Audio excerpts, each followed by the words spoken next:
Lookout Pass looking in pretty good shape. We looked at Snoqualmie earlier, and again, the roadways are looking pretty good over the Cascades. Right now we have 31 degrees at the Spokane Airport, cloudy skies. We did get above freezing today, but of course we're kind of in that thaw and then refreeze cycle where road conditions could get rather slick after the sun sets, and so temperatures slip back down into the upper 20s and lower 30s.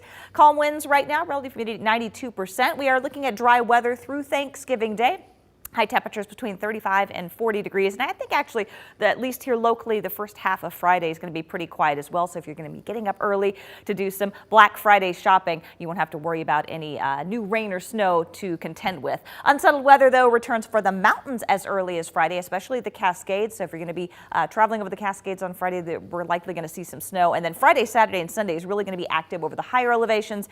We should see a return of rain and snow Friday night, and then some more precipitation, probably more on the snow side in the lower elevations by Sunday. But right now, big ridge, upper level ridge of high pressure over the western U.S. So things are quite all the way around and should remain that way through Thanksgiving. So looking at the travel forecast, and I apologize again, I forgot to update these dates. This should be Thursday, Friday, and Saturday. So Thursday, no problems at either Spokane or Seattle Airport. Dry weather all across the region.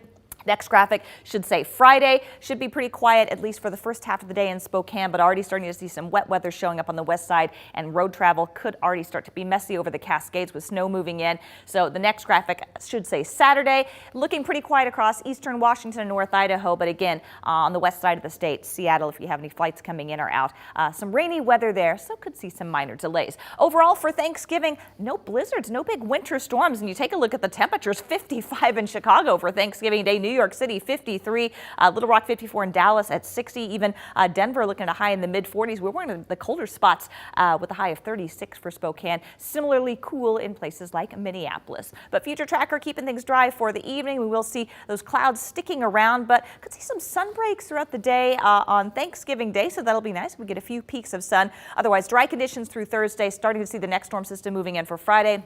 We'll bring snow to the Cascades by Friday morning, and we'll start to see that precipitation work its way eastward by later in the day. Here's a look at the extended forecast. Dry on Thursday. Friday, rain and snow moving in late. Saturday should be relatively quiet outside of the mountains, but then Sunday we do have another chance of snow, even in the lower elevations, highs in the upper 30s. It turns much colder for the upcoming week.